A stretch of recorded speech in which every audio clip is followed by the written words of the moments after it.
بسم اللہ الرحمن الرحیم۔ السلام علیکم، میں ہوں آصف نثار غیاثی۔ افغان مہاجرین کا ایشو چونکہ ہمارے لیے بہت ہی ناگزیر ہے، ضروری ہے، اہم ہے، اس لیے ہماری کوشش ہے کہ زیادہ سے زیادہ اسی پہ بات کی جائے، کیونکہ یہ اب ہمارے سروائیول کا مسئلہ بن چکا ہے۔ آج ہم بات کریں گے اور اس بات کا جائزہ لیں گے کہ کیا واقعی افغان مہاجرین اب سیکیورٹی رسک کے ساتھ ساتھ امن و امان کے لیے بھی ایک خطرین مسئلہ بن چکے ہیں؟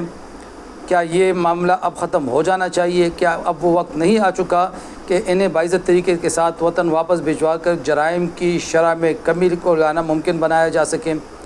ہمارے خیال میں اس پہ بات کرنے سے پہلے جائزہ لیتے ہیں 19 اگست کی رات کو پشاور میں کیا ہوا۔ 19 اگست کو پشاور کے علاقے حیات آباد میں ایک بہت بڑا جلوس نکالا گیا، جس میں تمام کے تمام افغانی باشندے تھے جنہوں نے افغانستان کا وہ والا پرچم اٹھایا ہوا تھا جو آج وہ افغانستان میں بھی نہیں لہرا سکتے، اور وہ بنا رہے تھے اپنا جشن آزادی۔ اور اس جشن آزادی پہ انہوں نے وہ ہوائی فائرنگ کی، اتنی شدید ہوائی فائرنگ کی کہ پورا حیات آباد جو پشاور کا انتہائی پوش علاقہ ہے، پوش بستی تصور ہوتی ہے،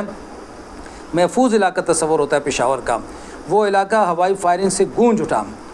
پتہ چلا کہ افغانی جو ہیں وہ اپنا جشن آزادی منا رہے ہیں، اور اس سے پہلے بھی ہم یہ دیکھ چکے ہیں کہ 14 اگست کو جب پاکستان کے حامی، جب پاکستان کے باشندے جلوس مناتے ہیں، جلوس نکالتے ہیں، تو اس پہ انہوں نے اکثر افغان جھنڈے لہرا کے پاکستان مخالف نعرے بازیاں بھی کی ہیں۔ یہاں پہ ایک سوال یہ پیدا ہوتا ہے کہ وہ افغانی پرچم جو یہاں پاکستان میں لہراتے ہیں، کیا ان میں اتنی اخلاقی جرت ہے اور ان میں اتنی طاقت اور اتنا حوصلہ ہے کہ وہ جا کے یہی پرچم آج افغانستان میں لہرا سکیں؟ بھئی جب آپ کے ملک کا ایک پرچم تبدیل ہو چکا ہے، وہاں پہ جو حکومت بیٹھی ہوئی ہے وہ یہ پرچم نہیں مانتی، آپ وہ پرچم پاکستان میں لہرا رہے ہیں اور پاکستان میں اس طریقے سے لہرا رہے ہیں کہ ہوائی فائرنگ کی جاتی ہے۔ ایک عرصے سے یہ کہا جا رہا تھا کہ افغان باشندے اب پاکستان کے لیے سیکیورٹی رسک بن چکے ہیں، افغان باشندے اب پاکستان میں جرائم کی شرح میں اضافے کا سبب بن رہے ہیں۔ اور اس سلسلے میں اگر ایک چھوٹی سی رپورٹ صرف ایک لائن کی میں آپ کو بتا دوں تو 2023 کی یہ رپورٹ ہمیں بتاتی ہے کہ صرف خیبر پختونخوا میں تقریباً 4000 افغان مہاجرین مختلف قسم کے جرائم میں ملوث پائے گئے تھے۔ بالخصوص جب پاکستان میں دہشت گردی کی لہر چلی تو پتہ چلا کہ اکثر سہولت کار اور اکثر خودکش حملہ آور جو تھے ان کا تعلق افغانستان سے تھا۔ خود بہت سی جگہوں پہ جو گرفتاریاں ہوئیں وہ افغان باشندوں کی ہوئیں، اور یہاں پہ مسئلہ یہ ہوتا ہے کہ چونکہ ان کا ٹریک ریکارڈ نہیں ہوتا، ان کا کوئی ریکارڈ ہی نہیں ہے، تو یہ جب جرائم میں ملوث ہوتے ہیں تو پھر ان کا پیچھا کرنا یا ان کو ڈھونڈ نکالنا بڑا مشکل ہوتا ہے۔ اور پہلے تو جب بارڈر مینجمنٹ نہیں تھی تو بڑا آسان کام تھا، یہاں پہ واردات کر کے وہاں پہ چلے جاؤ۔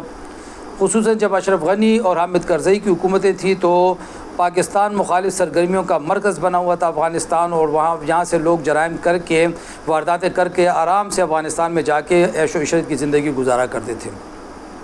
لیکن پھر ایک وقت ایسا آیا کہ جب پاکستانی اسٹیبلشمنٹ نے بھی محسوس کیا کہ بھئی ہماری شروع کی پالیسی غلط تھی، اب ان لوگوں کو نکالنا چاہیے، جس کے بعد ان کے خلاف کارروائی شروع کی جا چکی ہے۔ لیکن اب بدقسمتی سے کچھ لوگوں کی یہ خواہش ہے کہ یہ کارروائی جو ہے یہ روکی جائے، لیکن روکا جانا اب اس لیے بھی ممکن نہیں ہے کہ پاکستان نے ایک متفقہ فیصلہ کیا ہوا ہے۔ اگرچہ وہ جو 19 اگست کی رات جو فائرنگ ہوئی تھی اس میں ملوث ایک بندہ گرفتار ہوا ہے جس نے معذرت بھی کی ہے، لیکن یہ واقعہ بہت کچھ ثابت کرنے کے لیے کافی ہے۔ پھر اب مبینہ طور پر جو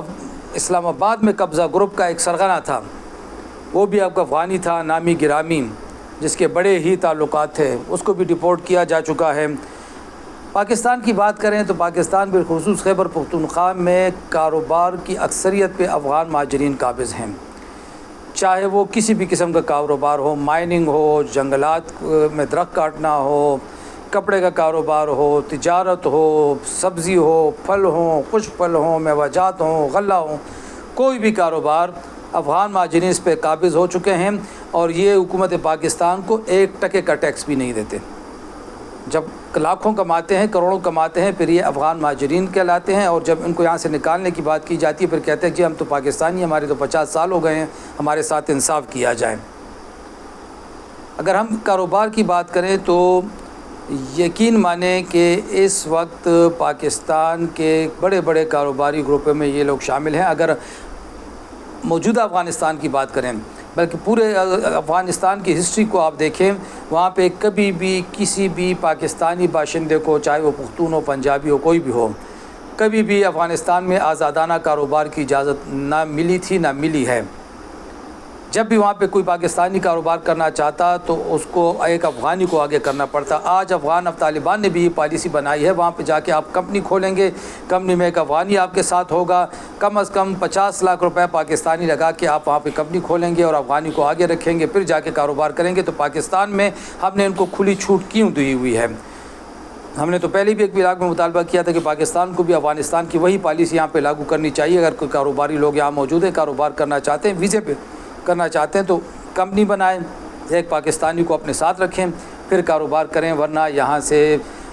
باعزت طریقے کے ساتھ رخصت ہو جائیں۔ پوری قوم کی متفقہ خواہش بن چکی ہے، متفقہ مطالبہ بن چکا ہے کہ باعزت طریقے سے افغان بھائیوں کی واپسی کو ممکن بنایا جائے۔ اب مزید ان کا یہاں رہنا، ٹھہرنا، ان کو رکھنا انتہائی خطرناک ثابت ہو سکتا ہے، کیونکہ ہم نے دیکھا ہے کہ پاک بھارت جنگ کے دوران بھی ان کی ہمدردیاں کہاں تھیں، اور انہوں نے جو نعرے لگائے تھے۔ پھر پاکستان اور افغانستان کے میچ کے درمیان، جب ان دونوں ممالک کے درمیان میچ ہوتا ہے، یہی افغان مہاجرین پشاور میں بیٹھے کس طریقے کے ساتھ انہوں نے جشن منایا تھا، کیا کیا تھا، وہ پوری پاکستانی قوم کو یاد ہے۔ اب بہتر یہی ہے کہ ان کی وطن واپسی کو یقینی بنایا جائے۔ خدا حافظ۔